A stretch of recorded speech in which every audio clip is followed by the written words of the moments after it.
بسم الله الرحمن الرحيم. الحمد لله رب العالمين، وصلى الله وسلم على سيدنا محمد وعلى آله وصحبه أجمعين. I praise Allah, the one who deserves to be praised. I praise Him for what He deserves of His perfect names and attributes, the Creator of the world, the wise, the omnipotent, the powerful, the all-knowing, the all-knowing, the all-hearing.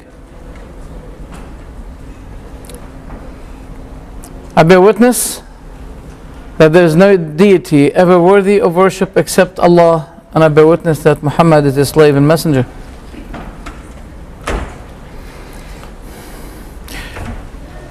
A question may be addressed. You need to be closer to the microphone again. Oh, okay. Because this is for the camera. I need tissue, please. Tissue.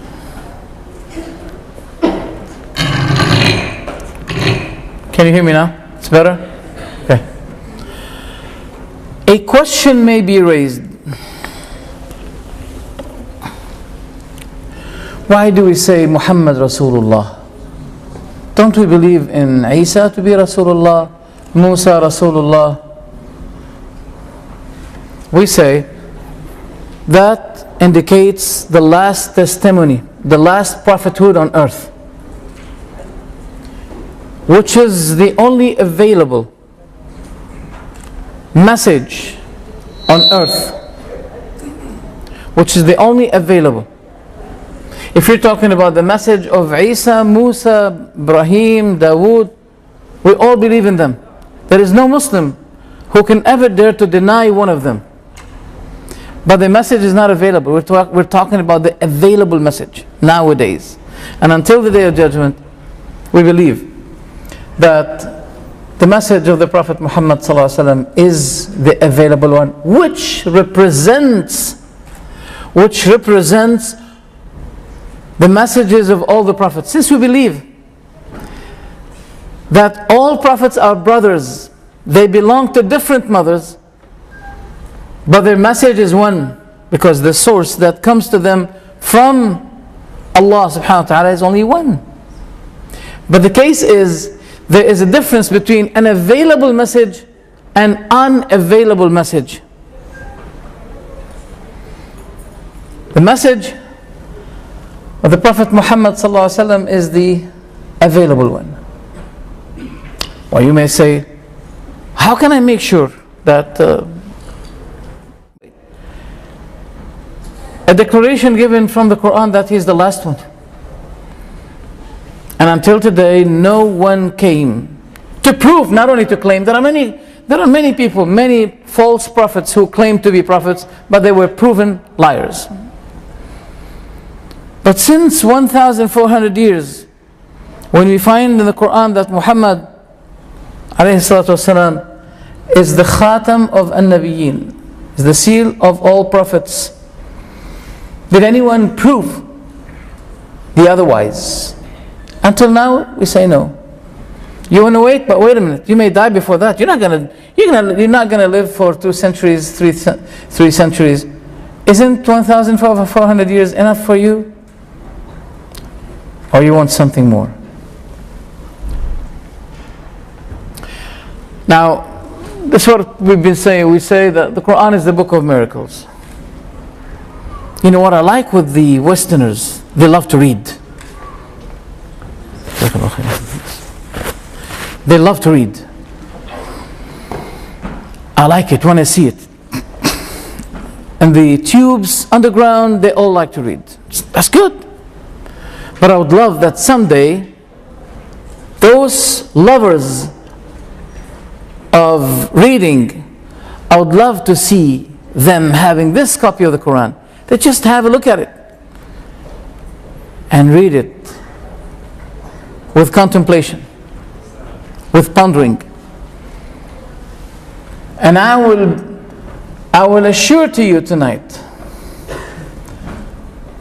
that they'll be convinced that this is the book of God.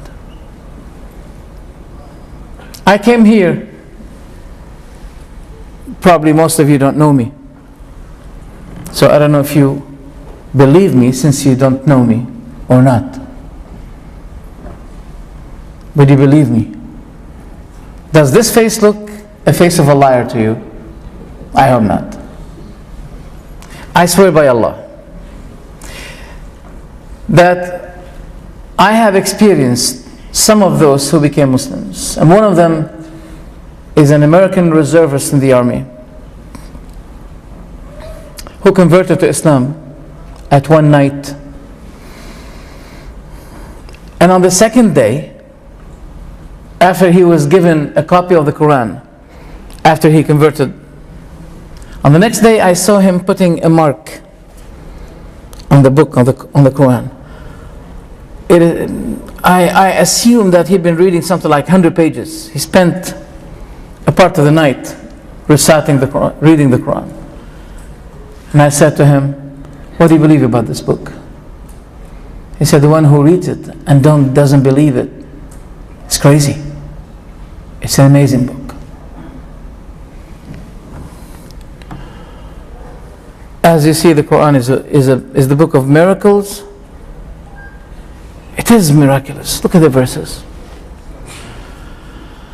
والشمس تجري لمستقر لها ذلك تقدير العزيز العليم والقمر قدرناه منازل حتى عاد كالعرجون القديم لا الشمس ينبغي لها أن تدرك القمر ولا الليل سابق النهار وكل فيه فلك يسبحون. I'm not going to read it to you. You read it while I was reciting it. It's beautiful. It addresses its speech, its words. It penetrates the bottom, the depth of the heart of the person. It's very beautiful. You can tell when you read it, it did not come to the Prophet Muhammad from this side, it came from that side, from up, from above. The words are divine. They're not human. They're not words produced or suggested by humans. Look at this.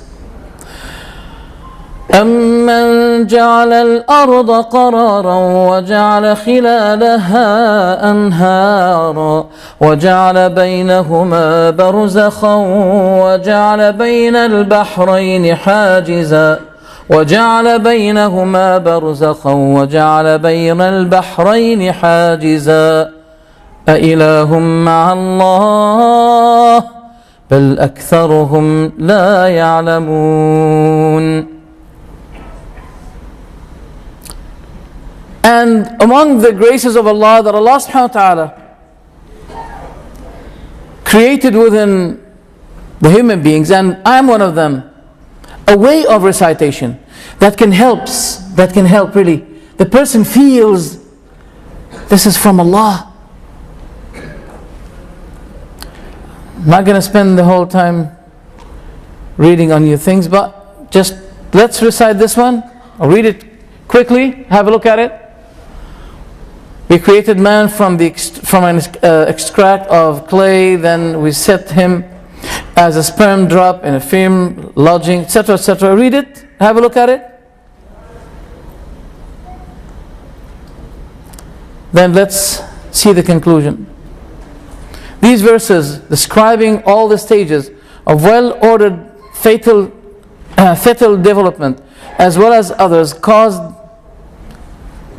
people like Dr. Keithmore, one of the most respected embryologists, to confirm these observations in this book, in his book, The Developing Human, saying that the Quran has described this accurately and well before human science could ever have done it. Now, the question is, there's nothing more here.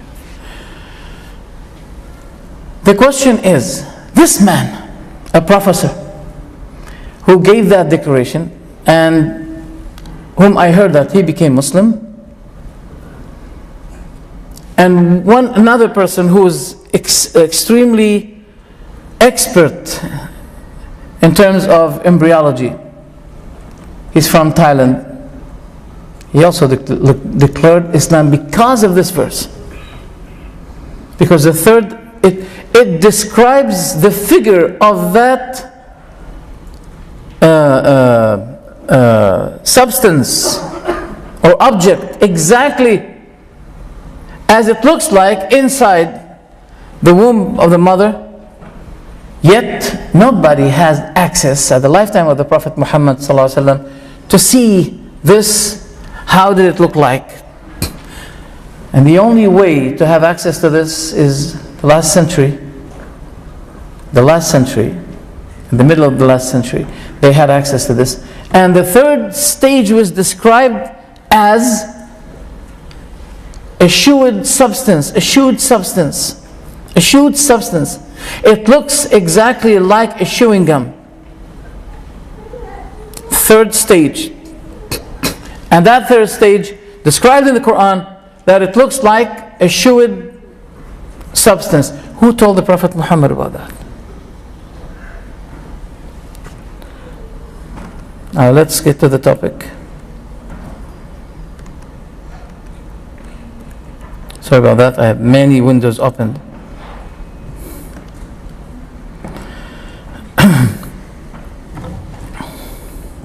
All right.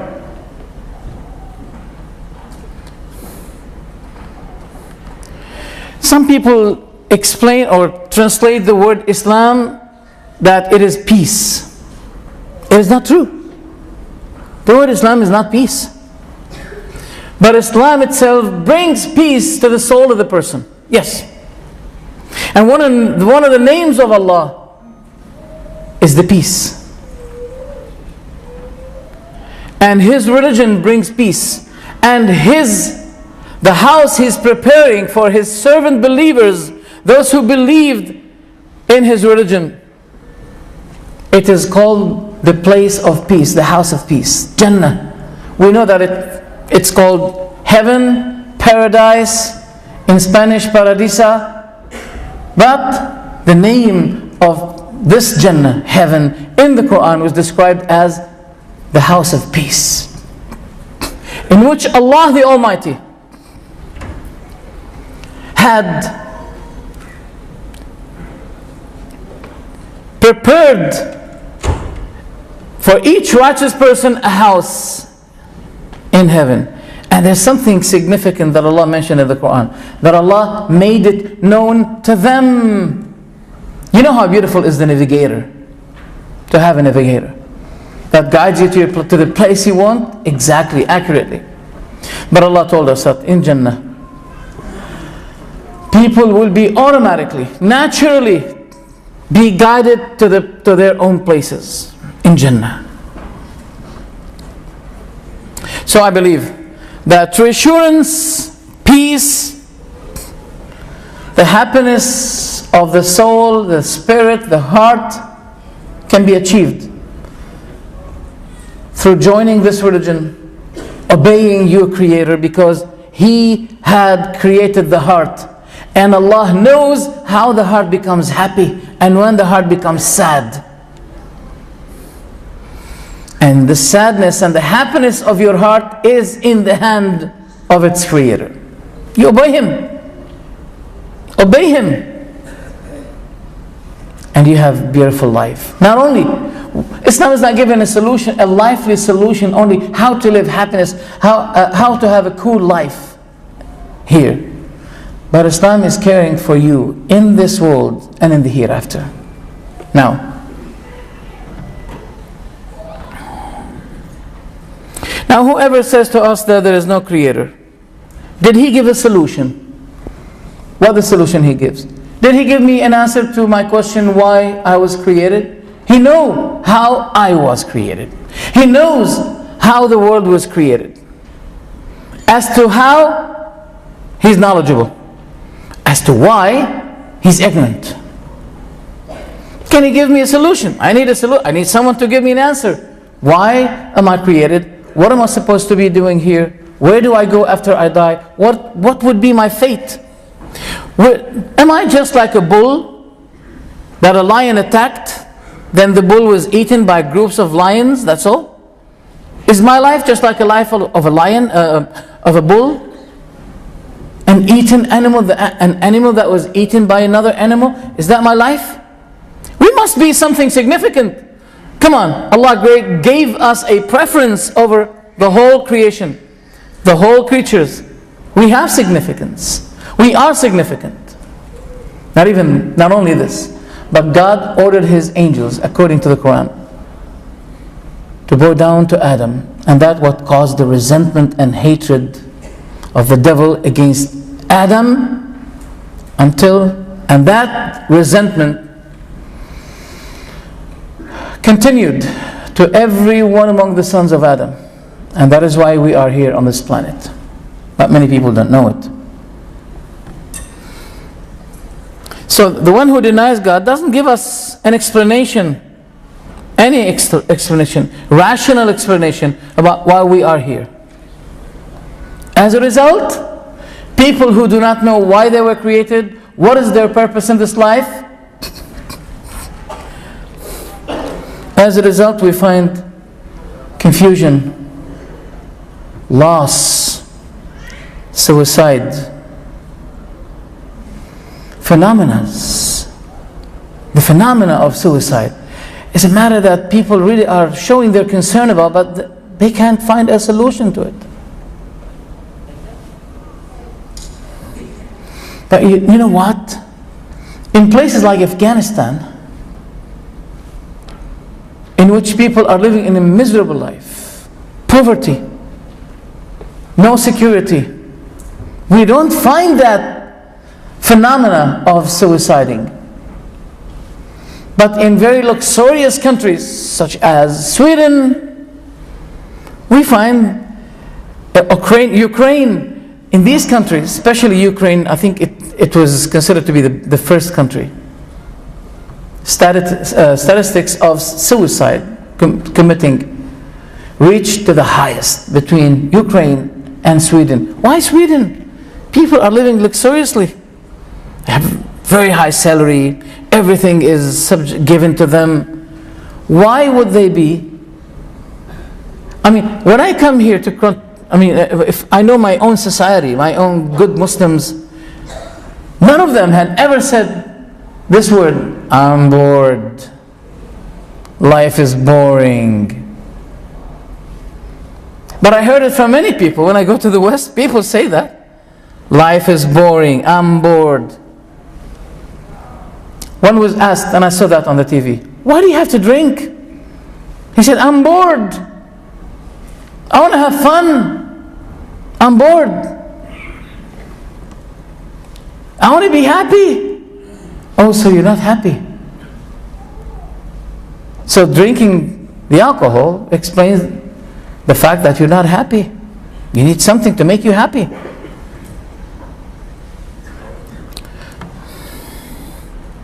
What I really complain is to find that in the time of knowledge, in the time of science, in the time of science, God is being denied. While people of science, people of knowledge, people of technology, people of discovery, they're supposed to be the most believing people in God because of what they see, the wonders of God Almighty, the complicated creation, even in ourselves. But for example, God said in the Quran that those who disbelieved, we will be punishing them. Whenever their skins, their leather, their skins are roasted, we'll be substituting them other skins, so they will be tasting punishment. Skin. You know, today it had been discovered that the nerves are located in the skin. It used to be believed that it's in the flesh. Now they believe that it is in the skin. If this skin is burned, there's no more feeling for the burning. And God mentioned that in the Quran long time ago.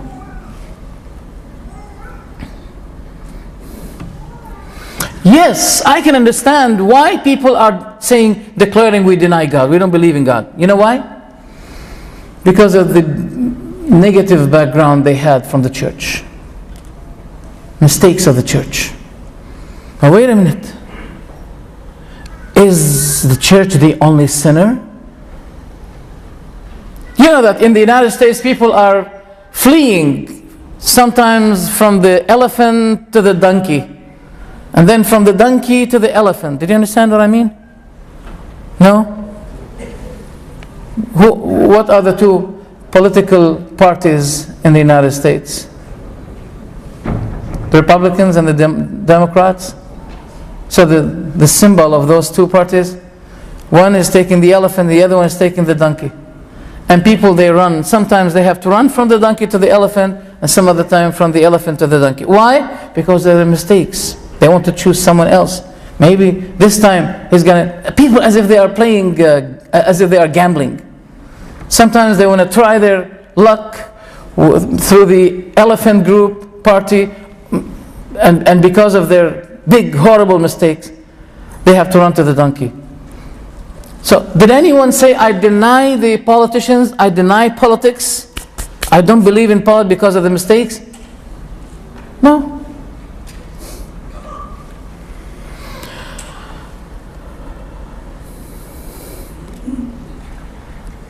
And likewise, for example, in Britain, conservators and, what is the other? Labours. Sometimes Labours, sometimes conservatives. Every time they make mistakes. So if those people in the church, they made mistakes, I'm not justifying their mistakes. I know their mistakes.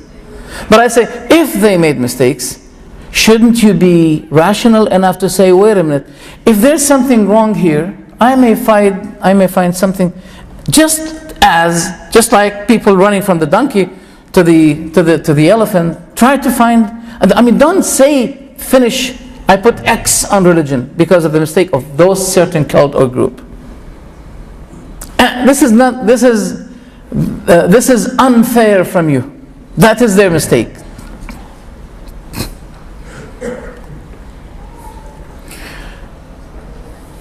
The question is, what is the guilt of God? If some people claimed something and they referred that lie to God Almighty, what is the guilt of God Almighty? And proving that there is a creator for the creations, is it a deviance, misguidance, something that you need to correct us for, if we believe that there is a creator for the creation? Are we misguided, misled, if we believe that there is a creator for the creation?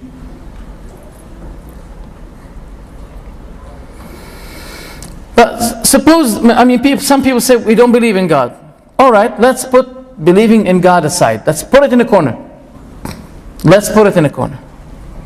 There must be a power that created the world. I've been asking, last month I've been asking someone, do you believe that there's God or not? He said, let's say I believe that there is a power. I said, do you have any problem believing that this power called God? Are you going to pay taxes for this?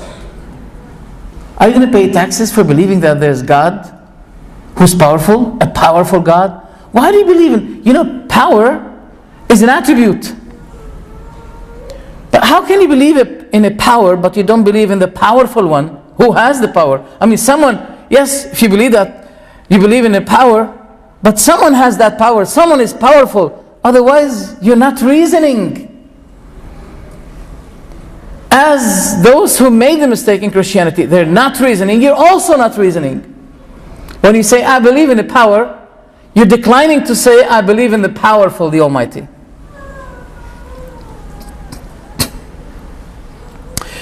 If some people say the nature created itself by itself. If the nature created itself by itself, then it becomes necessary, compulsory, should be believed. But the created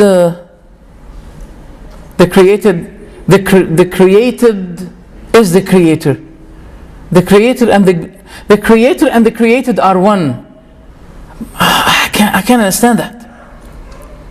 There's a great balance in the world. There must be a perfect, powerful God for the world. In India, they made a campaign against the snakes. They made it good. They got rid of a lot of snakes, but afterwards they had problem with a multitude of rats. Who've been taking care of the rats? The snakes. And now you got rid of the snakes. You have to encounter the problem. You have another problem. Who's taking care of that balance? The balance between creating females and males in the world. Not only between humankind, but also cattle, insects, name them. Who's holding that balance? If we have a foundation, it requires a manager. It requires a manager. Without that manager, the foundation cannot run. Allah is the manager of the world. If this small foundation cannot run without a manager, what about the whole world? Also in India, they made a campaign against birds. They've been killing a lot of birds because it used to be eating their greens and products. Then they had problems of insects, which had been eaten 50 times what the birds used to be eating. So there's a big balance in the world. Can't you see this big sun and those multitude of galaxies, the way they run, in a very massive way of running, in a great course, and no one will be colliding? Who's holding that system?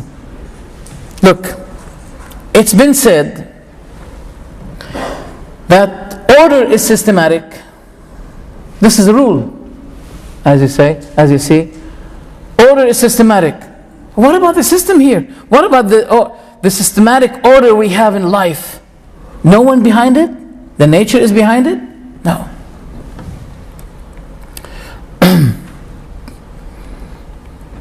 But there's another thing now. If we denied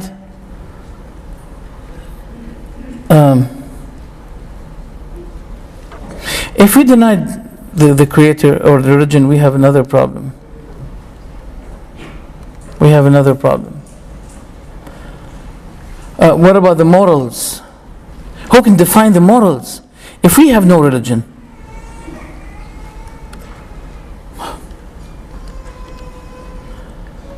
I mean, how can we differentiate? How can define what is halal, what is haram?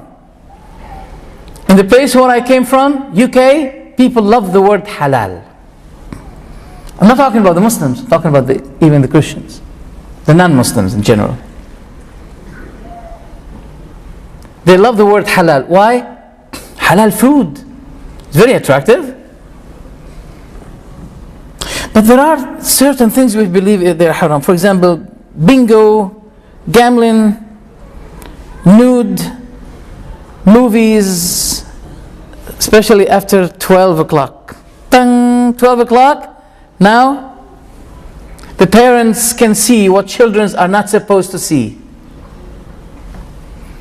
But they can't guarantee that the parents will be sleeping and the children will be opening the TV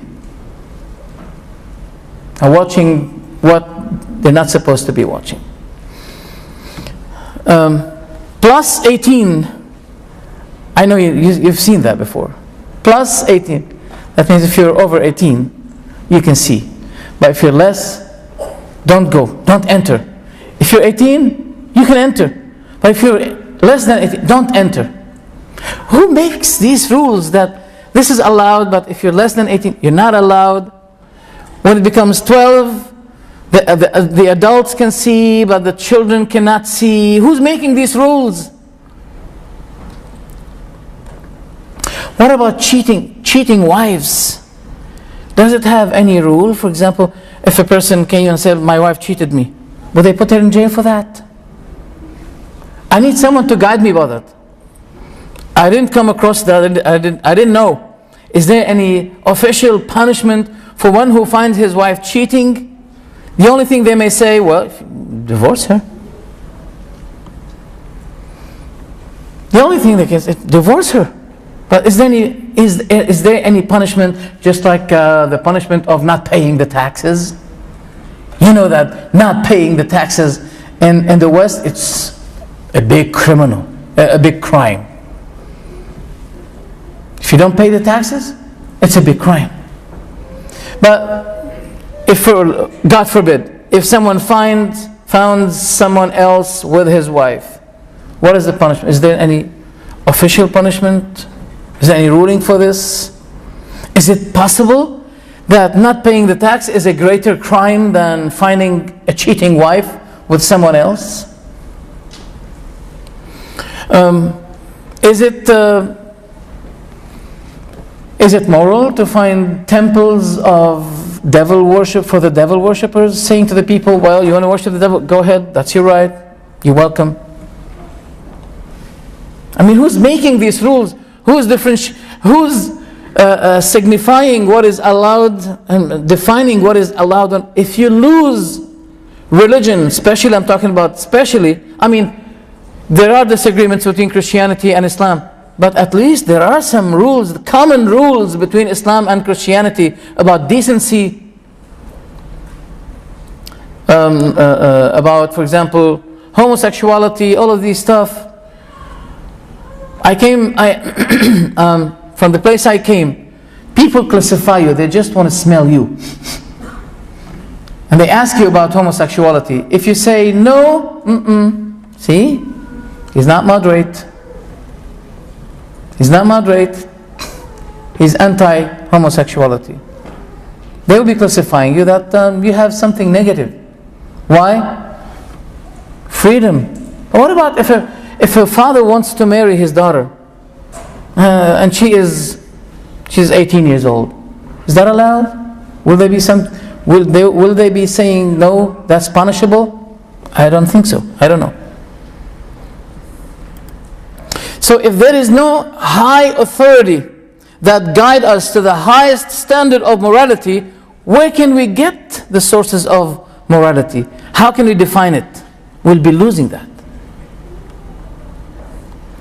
That's why we say people need to know something about that, because there is something that people don't know.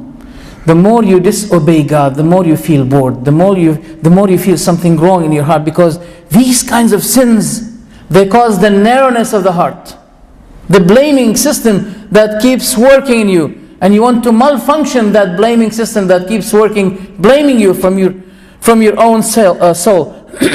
Then there is a need for intoxications, for tranquilizers. Drugs will be a temporary solution for that. That's what's happening. I'm describing something which I have experienced myself. I'm not talking about drugs that I've been experiencing drugs. I have experienced some gaps and problems in the society. I have seen how daughters and sons speak to their fathers, the way they speak to them.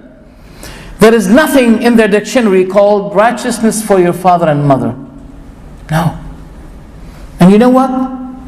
The society there, they suffer this and they express their complaints against that. No righteousness, no obedience. They don't know what, for example, we have, that paradise is under the feet of your mother. You want to be in paradise? Be obedient to him. Be righteous to your mother. And I was declaring, in the UK, I was declaring my hatred to the day of the Mother's Day. I said, I don't like that day. They say, wow, that's not good. Don't you say be kind to? I say, yes. But I don't like that a daughter remembers her mother only once in a year. You know why? Because that will be opening the injuries in the heart of the mother. The mother will be receiving a call from her daughter. Oh, mom, congratulations. This is your feast. This is your day. The mother will be saying, oh, my daughter, you just remembered me now? Once in a year, one day in a year. In Islam, the whole year is for the mother. Not only one day for the mother. The whole year is for the mother. You can't enter Jannah if you are unrighteous to your mother, to your parents. To be kind to them. Not to leave them to the rehab places. And tell them, you got your life, you're old already, now get lost. You put them in the rehab.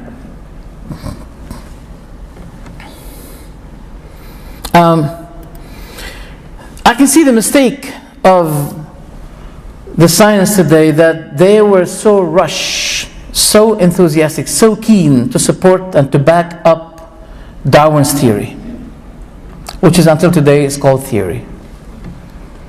And Darwin was suggesting us to be like this.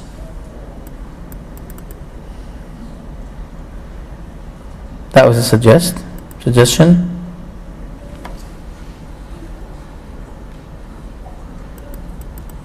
Yeah. Hey, Pa. Oh, my daddy. That's my daddy. That's my dad. That's what he said. This is your father. You want to know your father? Here. That's your father. That's a suggestion. That we came from that source. That's our source. Now we can see this immoral. Because in the Quran, Allah ordered His angels to bow down to Adam. So we were given honor. Darwin doesn't say there is no God. But Darwin vanishes the belief in the purpose of our creation. There's a purpose. But when we were created like this, then we became like this. So that means, as if he's telling us, there is no purpose of this life. Don't waste your time. You were a cell, then you became a fish, and you were evoluted from fish to become a monkey, and here we are now. I mean, 200 years we have these camps. Until now, we haven't seen anyone with tail. A picture was picked for him, and he has a tail. 200 years we have the camps. No one was. One said to me, because this system has stopped. Where do you get these rules from? Who told you that it's supposed to be for millions of years going like this, evolution, and suddenly 200 years it stopped? Who's telling you that? We're supposed to be finding creatures like this. Have you seen that? They call it bird cat. Sorry, Darwin. You're supposed to be like this. Or something like that.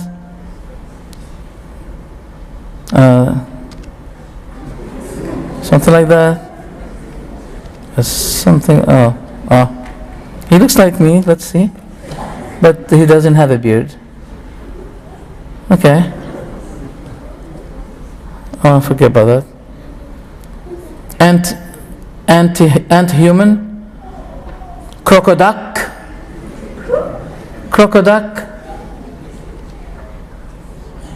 What a nice bird, but the face, I don't like it. You know, things like this. We're supposed to be finding creatures like that.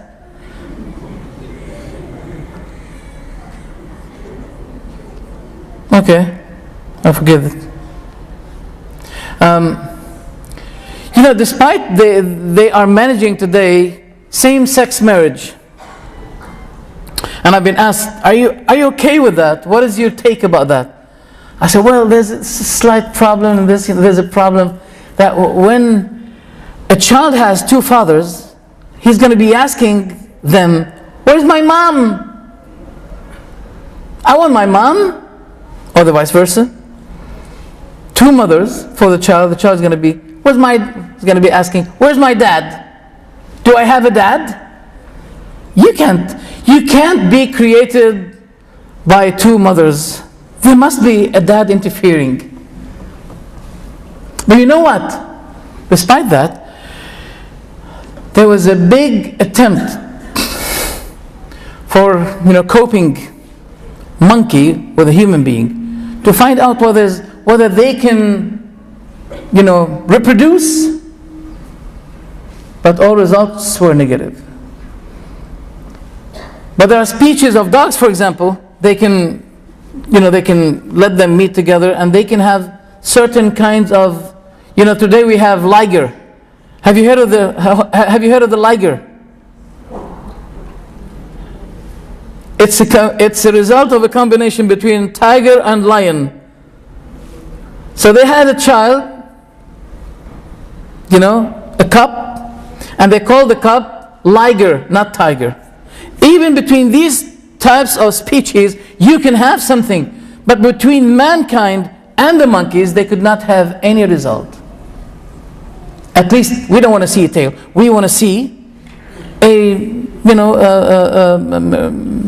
child as a result between mankind and monkeys, but we don't find anything. Why it stopped? Now this is not the point today, but I wanted to mention that. Let's forget about it. Let's forget about it. Now I don't want you to look at I don't want you to look at this. Okay, you can look now if you want. The giving of the Quran is still mutajaddid. Mutajaddid, that means it's always renewing or giving something new in every time. I'm going to mention to you something very fast, very quickly, because I ran out of time, and I think my time is almost finishing. Thank you for your attendance, by the way. And I would like also to declare my gratefulness to the organizers and to Al-Fanar administrators. I think you've heard about this verse where Allah subhanahu wa ta'ala said, فَالْيَوْمَ نُنَجِّيكَ بِبَدَنِكَ لِتَكُونَ لِمَنْ خَلْفَكَ آيَةً. This day, as for this day, we're going to save you by your corpse. So it will be a lesson to those who will be coming after. This was an addressing from Allah subhanahu wa ta'ala to Pharaoh. Pharaoh was drawn and his body was saved. France requested from Egypt to bring the corpse of Pharaoh. The one who was in charge of examining the body, testing it, is a person who wrote a book about the difference between the Quran, the Bible, compared to the modern science. Maurice Bucaille. Maurice Bucaille realized that he was touching the bone of Pharaoh, the mummy, they call it the mummy, and there's a breaking that took place. Here the arm was broken, detached, and he was wondering why here. He realized a lot of salt, and that salt was accumulated here as a result because of this drowning. Everything happens in this world is under Allah subhanahu wa ta'ala. Allah subhanahu wa ta'ala's significant watching and managing. And Allah wanted this to be a miracle. As Allah subhanahu wa ta'ala said, سَنُرِيهِمْ آيَاتِنَا فِي الْآفَاقِ. We're going to show them our signs in the horizon and even in their own selves, until it becomes obvious to them that this manifests to them that this is the truth. أَوَلَمْ يَكْفِي بِرَبِّكَ أَنَّهُ عَلَى كُلِّ شَيْءٍ شَهِيدٌ.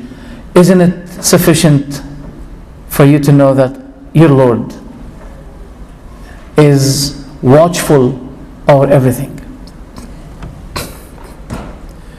So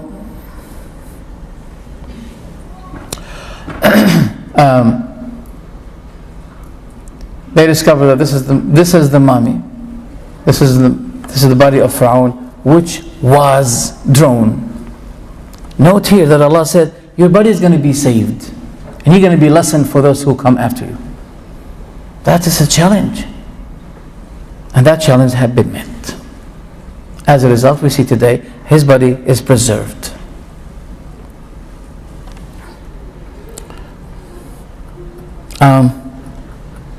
There are many kinds of miracles.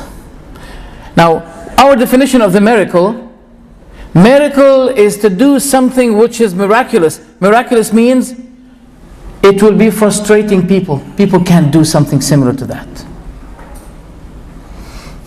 Now, as for Jesus being a God who has taken a form of a mankind, is this miracle?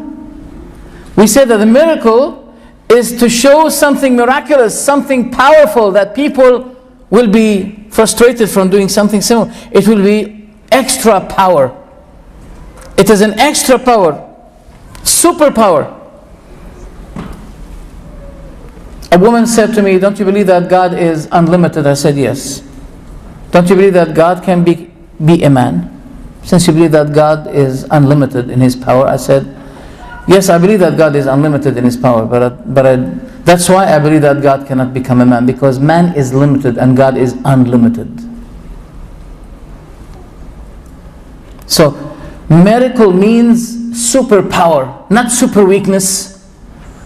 And what we saw regarding the reports about Jesus, may Allah's peace and blessings be upon him, that he was weak and he was hiding always from his enemies. But when we talk about miracle, we're talking about superpower. And the Quran contains miraculous forms and things that we're going to bring something in brief. But don't forget what Allah the Almighty said, that say, O Muhammad, if the mankind and the jinn kind were all together to gather themselves together in order to produce something the like of this Quran, they won't be able. Even if there were groups over groups, gathering groups over groups, conspiring all of themselves to bring something similar to the Quran, they won't be able to do that.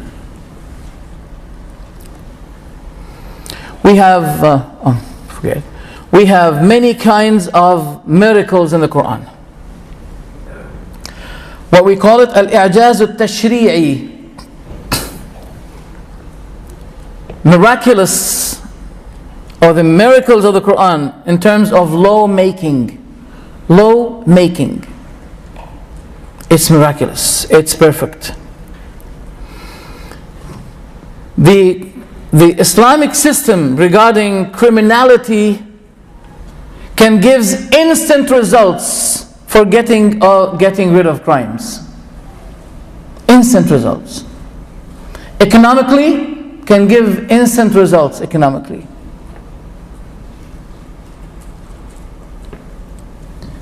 Also, miraculous rhythm.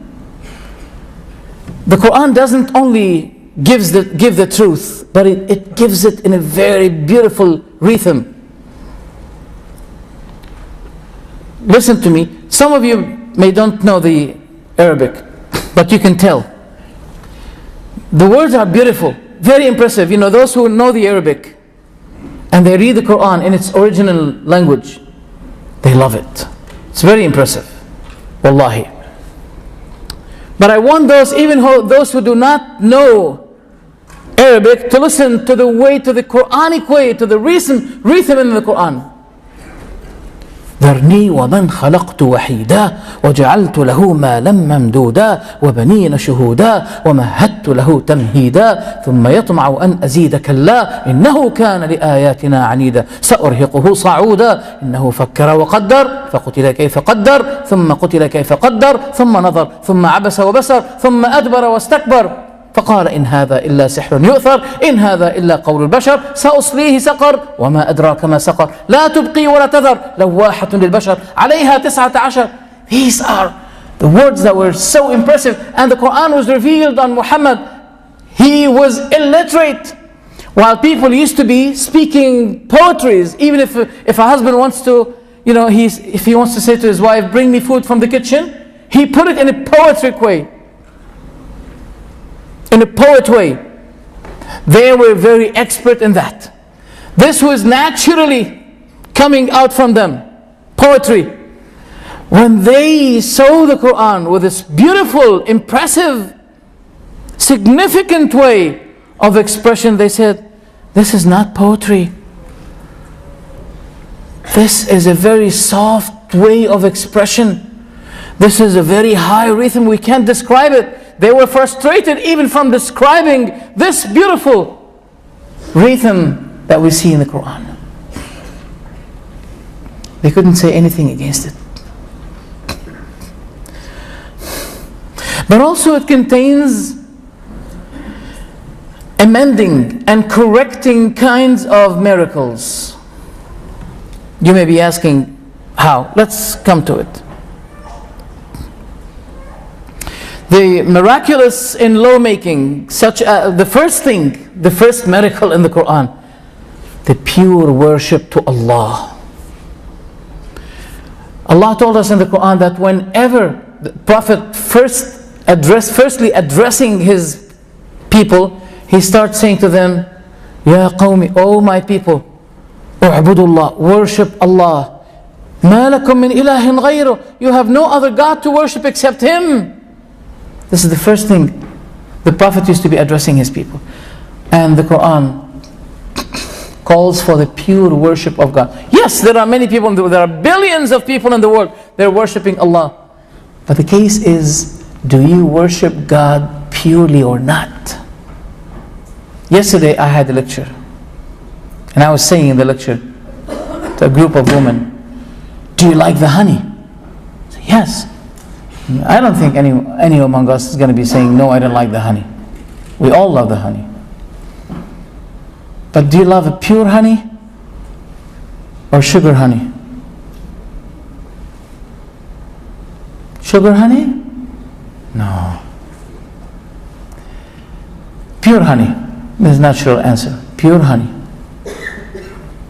Allah wants your worship to Him as pure as the honey you love. Allah loves that you worship Him alone, as the pure honey you love. This is a miracle in itself, that Quran invites people to worship Allah alone. Look what Allah said in one of the verses. إن الذين تدعون من دون الله عباد أمثالكم فادعوهم فليستجيبوا لكم إن كنتم صادقين. Those whom you call, invoke apart from Allah, they are the like of you, they are human like you. So call them and let them answer your call if you're telling the truth. This beautiful Quran is bringing people out from the worship from man to let it a worship from man to his creator, Allah the Almighty. Also in the Quran we find a complete system. It consisted of many chains of beliefs. You cannot cut one from the other. Not all people are happy with Islam, especially nowadays. The system of riba is spreading all over the world. And Islam, since hundreds of years, it's still steady. It does not change the concept of prohibiting the system of riba, interest. Because it's a system that thereby the rich people and the rich and lazy people, they take advantage of the desperate poor people. We can't deny about that. I mean, I don't know if you know about the mortgage system. I used to call it mortgage system. Mort. It has a death. People are really dying with this. You want to have a house? No problem. We can give you a house. You'll be continuously paying for 25, 30 years, 30 years. And if you were to find someone to give you a good loan and to pay him, in installment, it won't take with you more than 5 years. My dear, you're paying extra 20 years And this will be for the riba, for the interest. Yes, you have a house, but your whole body have been shaved. Your blood have been sucked. Many people, they committed suicide because they got involved in this system. And they ended with it, declaring their bankruptcy, and they didn't know what to do. Many people.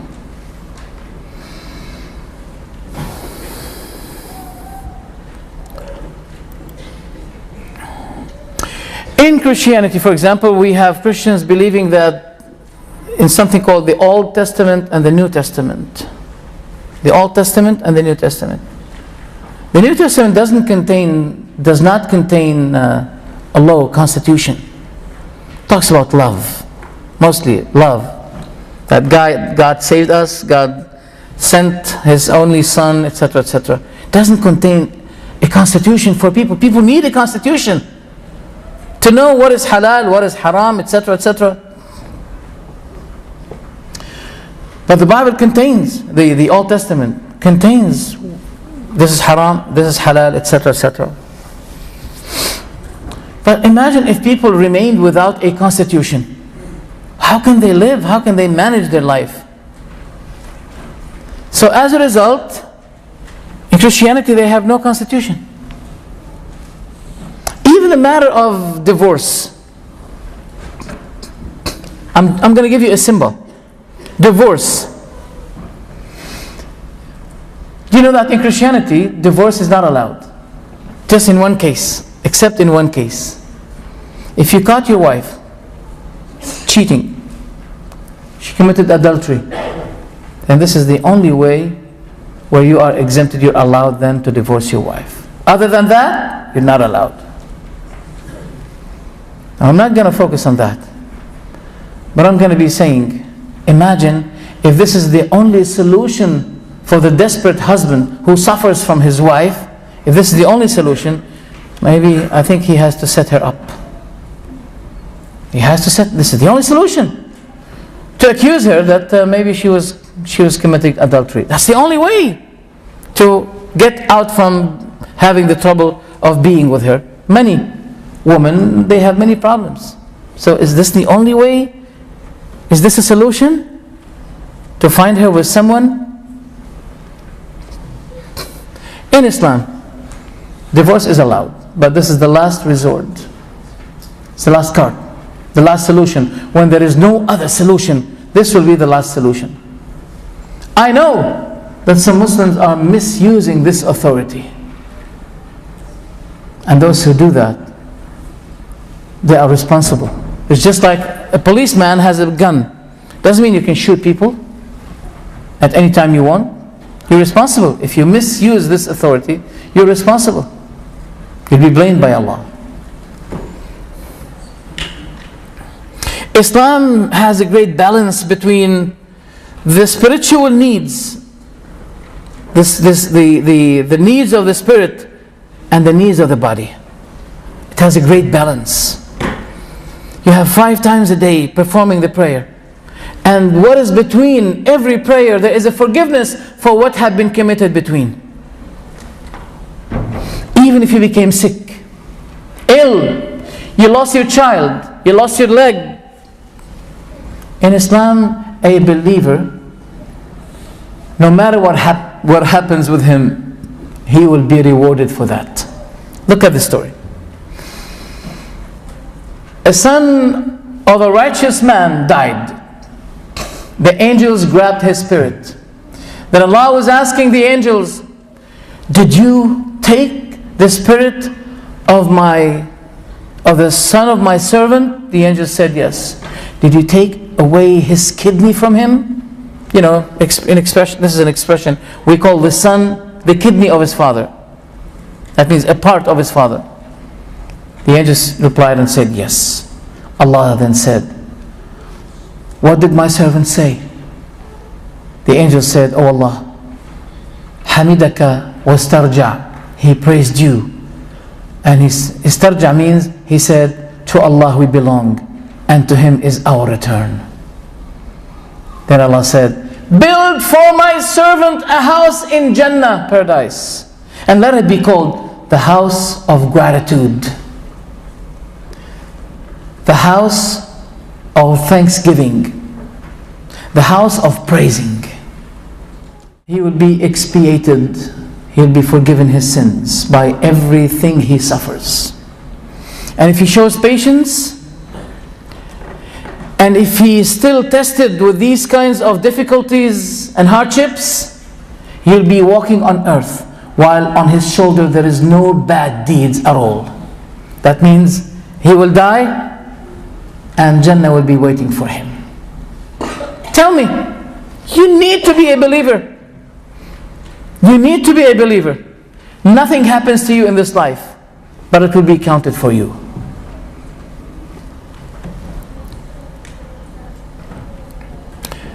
In Islam, there is something which we call prevention. The police in the West, they are good in chasing the criminals. They're very good. I admit that their system, the police system, is much greater than the other system, than our system here, anywhere in the Muslim world. Yet, they have big problems. Big challenges. They have big challenges. Why? Because their system is based on trying to solve problems. But the Islamic system is to make a prevention before having these problems. A prevention. And we have a saying, an example, it says, Dirhamu wiqaya khayrun min qintari ilaj. Dirham wiqaya khayrun min qintari ilaj. A prevention is better than treatment. What they have is the treatment of the problem, to try to solve the problems they have. Why they have the problems? Because drugs, people are not really strict against drugs. Alcohol is the first stage. Alcohol and cigarettes are always the first stage of the drugs. When you smoke, this is the first step of the drugs. Am I correct if I say that cigarettes are the cousins of the drugs, for example? You know, those who go like that and then they feel good, they feel high, they get high. And I believe that the cigarette is the cousin. Once you smoke this, now you're ready, you're able to smoke the other one. So when these elements, these things become in the hands of in the possession of people, what do you expect as a result? How many beautiful small girls? I saw two beautiful, gorgeous girls. They're something like 8 to 10 years. They used to use them for the wedding. You know, they let them dress the wedding dress, etc. Very beautiful girls. Suddenly, both died in a car crash. And the reason is the alcohol. The Prophet Muhammad said, sallallahu alaihi wasallam, "La tushrik billahi shay'ah." Never set up partners with Allah, claiming that Allah has a son or a daughter or etc. La tushrik billahi shay'ah. Never set up partners with Allah. وَإِن قُطِّعْتَ وَإِن حُرِّقْتَ. Even if you were to be burned or cut in pieces, never. وَلَا تَشْرَبَنَّ الْخَمْرِ. And never drink the khamr, for it is the key of every evil act. فَإِنَّهَا مِفْتَاحُ كُلِّ شَرٍّ. Now, I'm going to address my words to those who do not speak Arabic, and especially to the non-Muslims, if we have. Now, have you heard, for the ladies and gentlemen, those who do not speak Arabic, those who are not Muslims, have you heard of the word khimar? Yes or no? Yes, khimar. What does it mean? The veil. Khimar. Okay. Khamr means intoxication. Don't realize, you don't need to be expert in Arabic or to know Arabic to realize that they're so close to one another. Khamr, khimar. Is that right? Khamr, khimar. What is the meaning? Khimar is the cover. Khamr is the covering, the coverer, or the cover of the brain. That's why we don't call the alcohol khamr only, but we call all the kinds of drugs khamr. We call it khamr for all, not only for the liquid substance, no, for a smoked substance, or even the pills, Valium 10, LSD, etc., etc. All of these stuff we call it khamr, because it covers the mind. Once it covers the mind, finish. The person is ready to do every evil act. And we've been told by the Prophet Muhammad sallallahu alaihi wasallam that a king had a prisoner, and he said to the prisoner, you have two options: either to die, or to drink alcohol, or to kill, or to steal, or to fornicate. Take your choice. He said, do I have a choice that I don't do anything? He said, no. The other choice is to die. So the man was thinking, which is the least evil? Killing, it's very hard. Stealing, it's very hard. Fornicating, it's very hard for him. Let me drink some liquid. I mean, that's the least evil. I'll drink alcohol. Then he was drinking the alcohol. Then he had done all the other three, because he took the key of evil, the key of corruption. So once we allow people to have these kinds of the elements of corruption, then we'll be facing big problem. And we have to have a very good police system in order to get rid of these problems. But in Islam, no. We don't say to the people, what's wrong if a man and a woman sat down together in one room? She's his roommate and he is her roommate. Don't they have a strong will? If they doesn't want to touch one another, khalas, finish, no problem. But we've been told by the Prophet that there are no two who meet like this separately, together, in one room, in one place, away from other people, but the devil will be the third. So we take precaution. We've been told in Islam that the means of what is haram become haram. Al-wasilatu ila al-harami haram. Okay. Right. The Quran has a correcting system. Like for instance, we've been told by the Bible that Mary was found pregnant before she was touched by Joseph the carpenter. She was found pregnant. Okay. But we have a problem.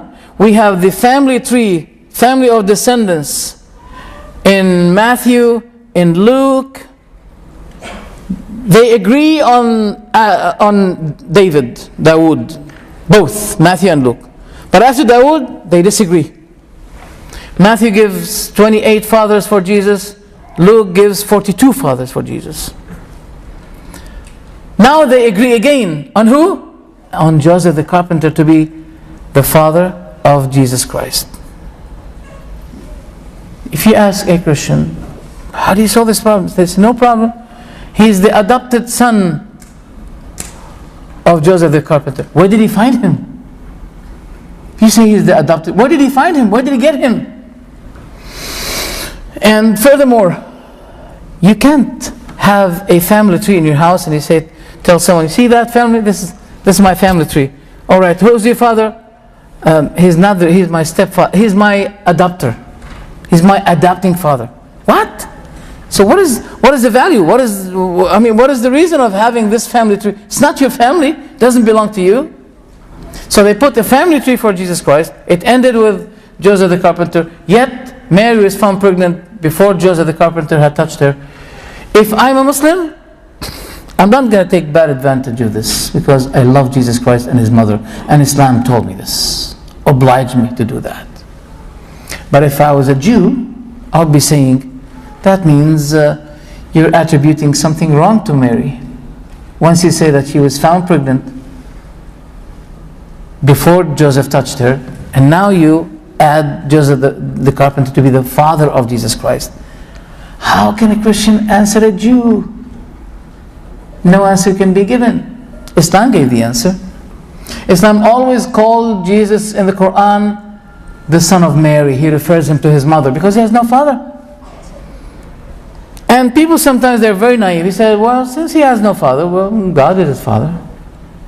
Since he has no father, God is the father. I mean, just simply like this. But you know, it's very hard to speak about Allah something without knowledge. You can't speak against a president without knowledge. You're going to be sued. You cannot speak against me without knowledge. You can't talk about me without knowledge. How did you allow yourself to speak about Allah without knowledge? Since this person has no father, okay, God is his father. So where's the solution? The Quran gave the solution. The Quran gave us many facts about Jesus Christ. For example, God ordered Mary to keep eating in her, a pregnant period, to keep eating from the ripe dates. Now we live in Qatar. When the dates will be ripe, in 25th of December? No way. No way. When the dates will be ripe? September. In September, not December. Does this mean to you anything? Well, go to the websites and look for Christian websites, non-Muslim websites. Write the word Mithra and put 25 December. You're going to be shocked. Mithra, Jesus, 25 December. You're going to be shocked. This is not the birthday of Jesus. This is the birthday of Mithra, a Persian religion that the Romans used to be believing and following. And they took, because they loved this incident, 25th. Still, people love it until today. 25th of December, oh, that's beautiful. Economically, it's beautiful. Many shops, they count on that day, 25th of December. But you'll find the fact that Jesus Christ was not born at that time, and Allah indicated that. There are many corrections. I'm sorry I don't have much time to give these things, to give an answer to these things. But it is true that Jesus, peace be with him, had been given an honor in the Quran. We find an answer to what we find in the Bible. In the Bible, Jesus said that God is going to support me. He's going to defend me. He's going to take me up. There will be a time you will come to seek me and you will not find me. I will be up and you will be down. You will die in your sorrow. That's in the Bible. But did this happen? Afterwards, we find the same Bible quoting Jesus saying, Ili, Ili, lima shabaktani, which means, my God, why did you leave me? Why did you leave me? Why did you forsake me? But in the Quran, God said, that Allah said to Isa, Jesus alayhi salam, Ya Isa, inni mutawafik. Oh, Jesus, I'm accomplishing you. That means your mission. وَرَافِعُكَ إِلَيْهِ, and I'm ascending you up to myself. And I'm going to purify you and support you against those plotters of your enemies. In the Quran, this was fulfilled. The Quran is full of miracles. I don't think my time will be helping me. Let me show you something, just one thing. One thing. There's a chapter in the Quran called Al-Hadid, the iron. And one verse is contained in it, talking about the iron being descended to the earth. Anyone, I used to be faced by some people who said to me, how can you believe that the iron was descended on the earth? Don't you know that it is contained in the depth of the earth? And there are many materials over it? How do you believe that it was descended? How your Quran says that? Let's see now. Let's see. Can we have the...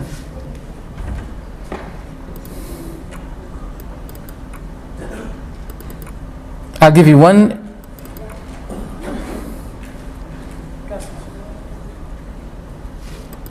Okay.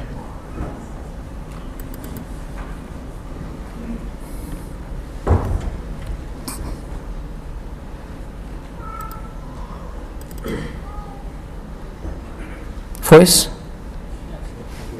There's the voice? The voice? Oh, yes, there is, it's coming. The first life on earth.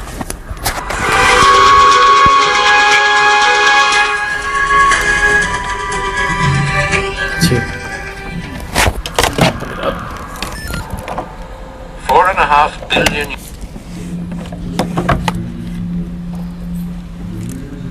Gaseous clouds of the planet still hot from its birth. The atmosphere is dense stuff. The early planet was probably only a tenth of the size as it is today. But it was to grow. And that chance and violent growth will prove crucial to life's history and to what we are today. The early solar system is far more crowded than now. Where today the four inner planets orbit, 4.5 billion years ago were scores of smaller planets orbiting the sun. Orbits of sun were drawn by gravitational force towards each other, and encounters of awesome magnitude were unavoidable.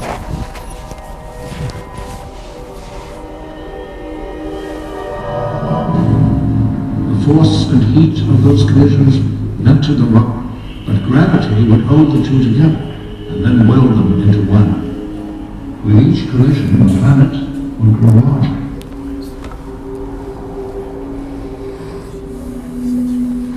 We believe that of the four innermost planets, Mercury was formed by only one or two such collisions, while Venus, almost the size of Earth, was formed by 8. Mars may have escaped any collision. But Earth grew largest, perhaps from as many as 10 impacts.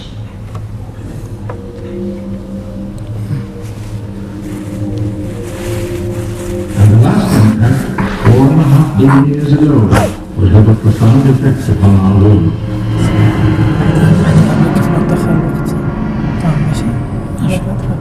سلس حاجة وقت مستفادات شيخ طيب. The giant ball crashed into the center of the planet and gave Earth its iron core.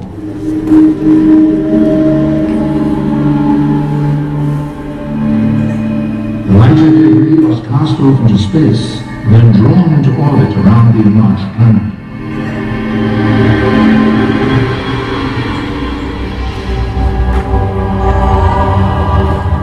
For some millions of years, the Earth had rings like the planet Saturn. Smaller collisions continued, and from that debris was born our moon.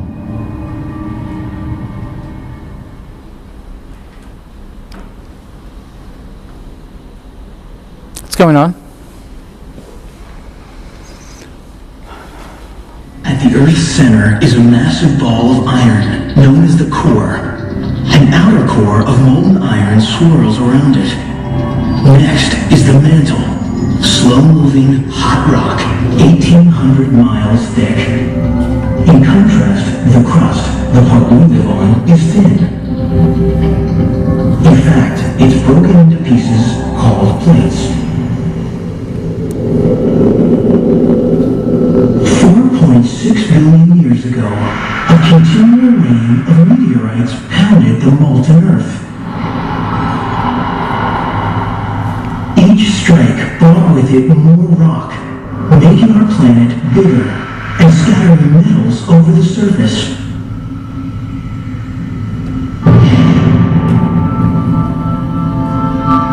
Then, a giant asteroid struck.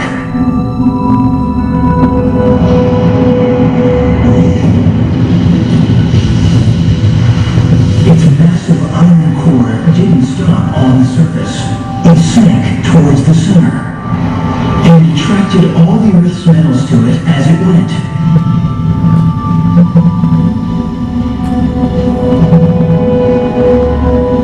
The asteroid's lighter, rocky debris went spinning around the Earth. The fragments were drawn together by gravity. Within a year, they formed our moon.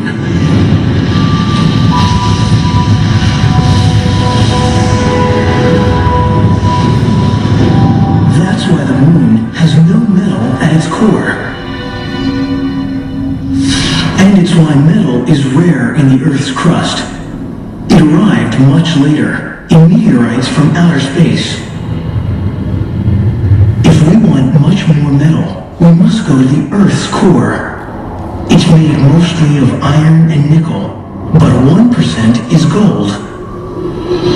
That may not sound like much, but the core is so vast that its gold could cover all the land on Earth, knee deep.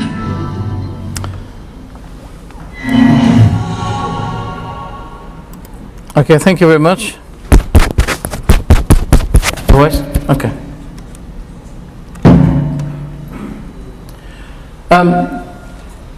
This verse, as you see, we have descended it to the ground, to the earth. Where it can be found, if someone wants to find it, to find out where it is, in order to contradict the Muslims or to tell them, wait a minute, how the Quran says that, it's in a chapter, the whole chapter called the iron. So it wouldn't be any difficult or hard for people to find. Where is that verse? It's in a chapter called the iron. The question is, how Muhammad know about that? This is the body of Pharaoh. When God the Almighty said to Pharaoh, he quoted Pharaoh saying something. Okay. He quoted Pharaoh saying, now I believe, when he was droning, the moment he was droning, now I believe in what the people of Israel believed in. Then God said to him, now, after all you've been corrupting and you disobeyed, فَالْيَوْمَ نُنَجِّيكَ بِبَدَنِكَ, this day we're going to save you by your corpse, so you'll be a lesson for the generations that come after you. Wasn't this fulfilled? Yes. You know, I have a lot of things to say, but I don't have the time. I like the time. A lecture like this requires something like 2 hours, not 1 hour. But anyway, what you cannot achieve 100%, at least give some of it. It doesn't matter. The Prophet Muhammad ﷺ mentioned many things. I mean, one of the things, the Quran mentioned that there used to be a fight between the Persians and the Romans. And God said that now something about after the Persians defeated the Romans, Allah revealed verses saying that the Persians defeated the Romans, but the Romans are going to defeat the Persians in couples of years. Now the people of Mecca, the pagans, the enemies of the Prophet Muhammad, they said, what? The Persians are stronger than the Romans. How dare you say that? So they said to Abu Bakr, the companion of the Prophet, do you want to bet on that? He said yes. That was before, betting was, it's in Islam, this allowed. But at the early time of Islam, nothing was talked about that. So Abu Bakr said yes. The Prophet said to him, say yes to them. The Romans are going to be defeating. So they said to him, how many years you give us, Abu Bakr? He said 6 years. They waited 6 years and nothing happened. And the companions came, they blamed Abu Bakr for saying 6 years. At the beginning of the 7th year, there was a big fight between the Romans and the Persians, and the Romans defeated the Persians, as the Prophet Muhammad said. The first fight took place between the Prophet Muhammad and his enemies of Mecca. The Prophet said, a day before the occurrence of the fight, the Prophet was talking about the leaders of Mecca. He said, Abu Jahl is gone, his death will be at that place here. Al-Walid al-Mughira is going to be here. And he was spotting the locations of the death of those leaders of his enemies. On the next day, when a fight took place, those people died exactly where the Prophet pointed out. Many things. I can't carry on with this. I know that you have a limited capacity to receive. But when the night becomes late, I don't think neither me nor you can bear that. So I'd like to thank you for your attendance. Maybe inshallah we'll be having another chance to have series of facts about this issue. But inshallah, and I don't know when, if we remain alive. May Allah subhanahu wa ta'ala reward you. Thank you for your attendance. If you have any question, I'll be happy, glad to. Sorry? Okay, if anyone would like to come forward and ask a question. Oh, okay. The brother will be going for those who have. Okay, inshallah ta'ala. Yeah.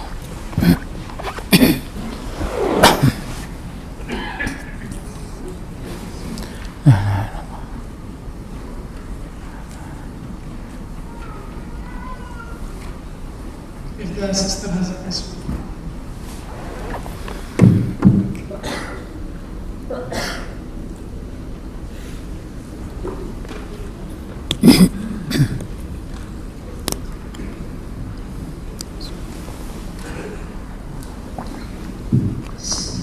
Shaykh.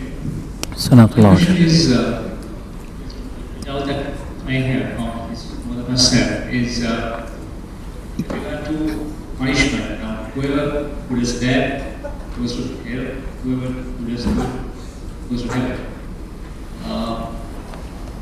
Prior to Prophet's birth, like 1,400 years ago, I mean, there was a lot of adultery, there was various nefarious activities taking place before his birth. So what is the fate, or what was the fate of those people who were living at that time before or prior to Prophet Muhammad's birth? Would they all go to hell? This is my question. Okay, thank you. So you're talking about the fate, F-A-T-E, the fate of people who preceded the Prophet Muhammad, who preceded Islam. Will all they go to hell? Is that your question? We believe that prophets are Muslims, and Adam was the first prophet. And what we say about those who refused the prophethood of Muhammad, who is one of the prophets of Allah, those who had received the message and refused it, we believe that they will be in trouble. Because Allah obliged people to believe in the last prophet as He obliged them at the lifetime of Jesus to believe in Him. Now, we're Muslims, right? You may ask this question: what about those who disobeyed Jesus when He invited them for belief and they refused? I don't know if you're a Christian, but I addressed that question to a Christian and they said to me, they are sinners and they deserve to be punished. Then I said to them, that's what I say about Jesus. This is the same thing I believe. And that's what I believe about those who heard the message, who understood the message, yet they refused it. Because this life is a life of test. You may not like it. You may say, well, I don't like that. But it's not the issue of life and the reality about this life being a test from God Almighty unto us. It's not under your desire. This is a system that we have to follow. Even your very body is responding to its creator. You can't resist for example, inhaling system that you have. You can't refuse it. Why do you refuse the system of God Almighty, the constitution of God? After death, you will realize what you've been refusing and you'll regret. But it's only one chance that you have in this life. The brother is from the UK. Have you seen any interview in the BBC with someone who died and then he came back and he was giving his experience about what he saw after he died? Have you seen someone? Is that real? Is this true? Someone said, I died. Then he was relating about what happened to him after his death. Well, I didn't. And I don't believe that someone died really death. I'm talking about the real death. And then he came back to life and he started to tell people about what, etc., etc. What I want to say is that when a person dies, he will realize that he was denying something, and he will regret. But regret will not be fruitful, beneficial. So what I say is the fate of those people before the Prophet Muhammad is just like the fate we say about those who refuse the Prophet Muhammad. Anyone who did not believe in Moses alayhi salam, is responsible. The enemy of Musa, whom you saw now, we believe that he'll be in hell. If you don't like it, we may say to you, obey, and you won't be having this kind of fate. Follow the obedience of your God. Be obedient to the one who created you. That's what he wants from you. And he said, Jannah, paradise is waiting for you. Because I complain, some people, they don't want to obey, and they don't want us to say, you're going to be in hell. As if they say, can God compromise with us, please? God doesn't compromise. We have to compromise. God created everything from nothing. But we need Him. He doesn't need us. That also maybe sound, He doesn't need you. But Allah loves those who obey Him. Allah is very kind. We always begin with this beautiful verse. The entirely merciful, the specially merciful. Allah is merciful and very kind. But Allah has a system that you have to observe and you have to follow. It's your test in life. If you make it, you'll be successful. If you don't, you'll be in trouble. You can't ask the manager of school to compromise with you. You don't want to study, but he should not be giving you 0. You can't. How much more about the God, the creator of all? I hope that answers the question. Thank you very much.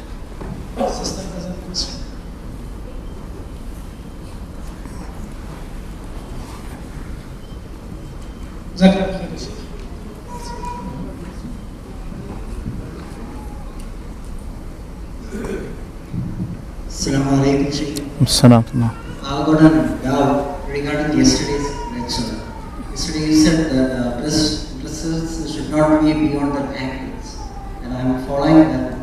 But my question is that some of my brothers, they used to come to masjid and fold their pants to 10 or 15 inches, and then lead the prayers. Just when they are going out of the masjid, they unfold them.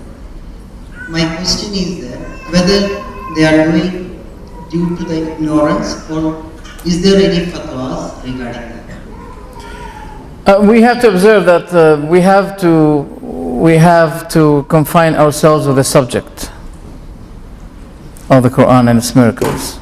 Now this is a fiqhi question that we're going to deal with it in the mosque, not here. But you should not be doubting what I said, because I did not say only one thing. I was quoting what the Prophet said. Okay, so I was quoting. So as a Muslim who believes in what the Prophet said, and I said it's authentic, where the Prophet said something that you should not be lengthening. I'm not talking about a woman at that time, no, about men. Men should not be lengthening it beyond or beneath the ankle. They should not be doing it. If you find someone who do that, that's his contradiction. He's not. Not every Muslim is really submitting himself as he should be, due to the indicating conditional name that he is carrying, and that is Islam, submission. When we say you are a Muslim, that means you have given. Today, if you want to subscribe in a web page, they say to you, you have to read the conditions and check. In order, if you don't put the check, that means you agreed the conditions. You can't subscribe in that website. And also, if you want to call yourself Muslim, that you have to know that you have complied to the conditions. And the very word Islam and Muslim, it gives the condition by itself, just like the check you put. When you say, yes, I accept it to be Muslim, that means I have declared my submission to God, my obedience. If this is the case, then you have to be submissive. Those who do not do that, they are tested, because there are two types of people in my perspective. There are those who did not accept Islam, they are tested whether they accept it or not. But there are other types of people who are subject to another test. Those who claim to be Muslims, they are tested whether they practice it or not. This is an answer to those, to those Christians when they see a contradiction between the beautiful teachings in Islam and the non-practicing of the people. Islam, for example, ordered that people should be equally treated, no racism. But when we see racism from certain people, those people are contradicting themselves when they say we're Muslims, but they do not follow Islam in its instructions that they should all be equal. So this is contradiction from people. Jazakumullah khair.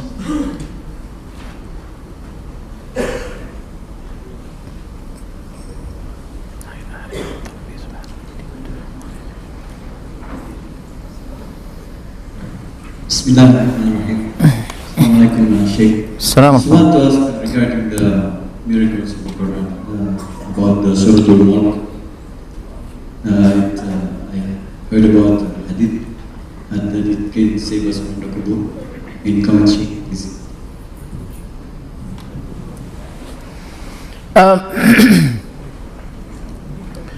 Okay, the question is about chapter Al-Mulk, that it saves from the punishment of the grave. I heard about this hadith and I think it's authentic, yes, that it helps the person to be averted from the punishment of the grave if a person keeps continuously maintaining its recitation. And I hope it's authentic.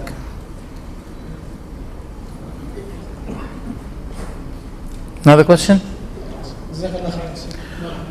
Okay, I'd like to extend my appreciation for all of you for attending this lecture, and I'd like to extend also my appreciation first to each one of you and to the administrators of this place. May Allah reward you all. Thank you very much. Wassalamu alaikum wa rahmatullahi wa barakatuh.